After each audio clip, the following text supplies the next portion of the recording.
ago, my husband and I bought property in Shenandoah County. On that acreage, a farmer was already renting and had some cows on it, which we let him continue. As is the case when you live in a small town, we got a phone call one day. Someone knew we had purchased this property and the cows were out. So I had no idea what to do. I had never dealt with cows, but I called my husband. We went over to the property and sure enough, cows were in the road. Someone had already stopped and was very graciously, ushering them back into the field. We told them thank you. We closed the gate and called it a day. The only problem was the next day was the same problem. Have you ever had this? The cows kept getting out.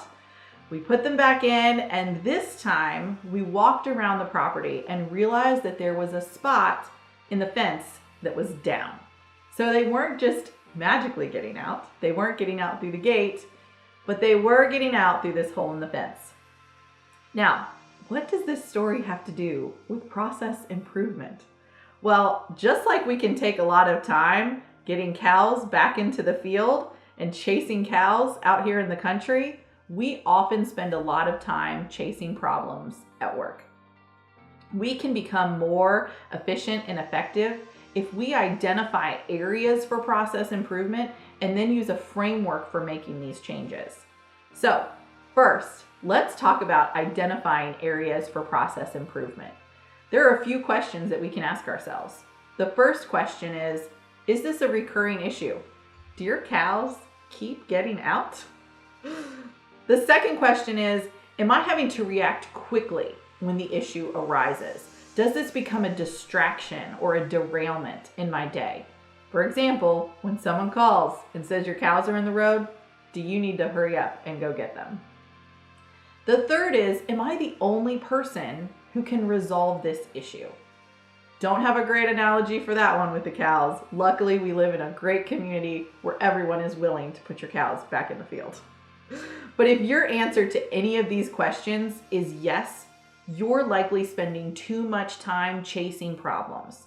It's time to fix some fence. Now, this can take a variety of forms and will depend on your team structure and the issue itself.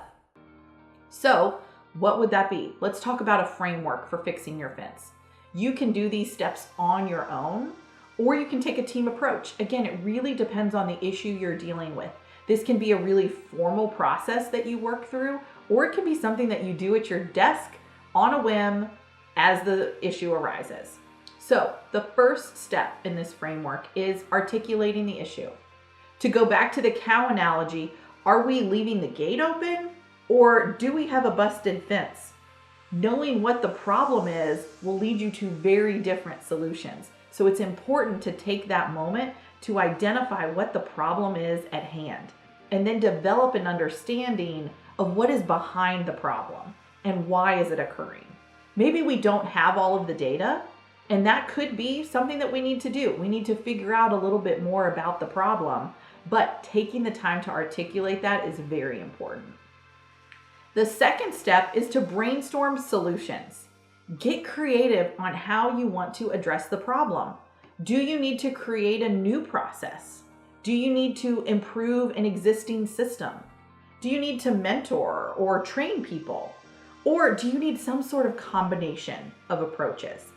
In this stage is where you can get wild, get crazy. Think, we could solve this issue if only this. What are those things? What are those parameters that you need? This is what happens in the brainstorming phase. Don't filter yourself. The third step in this framework is determine the needed resources. Chasing cows and fixing fence require very different skill sets and tools. And that is the same when it comes to your job. Putting out fires day after day after day is very different than sitting down and really improving the processes behind them. So it's important to identify what you need, not only to address the issue, maybe you'll need some time up front, but also what are you going to need to maintain that new solution moving forward.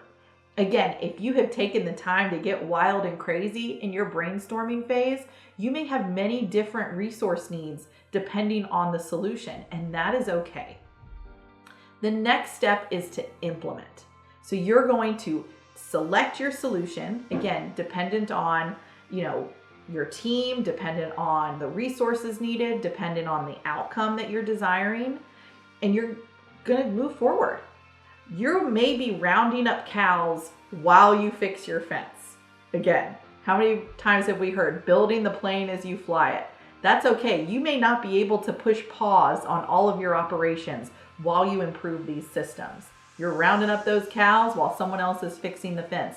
That's why it's important to identify what resources you need in the implementation phase and in the maintenance phase. But don't give up, even if this is the case, even if it feels like you're doing all of these things all at once, keep going. Remember, and potentially remind your team that this is going to be worth it in the long run. So we've articulated the issue, brainstormed some solutions, determined your needed resources, implemented. The next phase will be ongoing, and that is to evaluate. Decide how often are you going to evaluate. Sometimes when you implement a new process, create a new system, or if you're in the process of training staff, it could take some time to see the results that you want. That's okay. Determine that ahead of time. Maybe you'll evaluate it a week, a month, 6 months, and a year from now. Give it time to work, and you can decide that cadence ahead of time. But it's important to evaluate and continue evaluating. Maybe a solution was needed and works for a year, works for 3 years, and your business grows, your business changes, and the cows start getting out again. That doesn't mean anything has gone wrong, but that is why we evaluate, so that you can determine if it's time to work through this framework again. You also can develop your own template plan for process improvement. You can decide, again, this cadence for evaluation, for looking at things, for articulating the issues, using this framework in a way that works specifically for your business model. So let's spend less time chasing cows and more time helping the people that we're meant to help.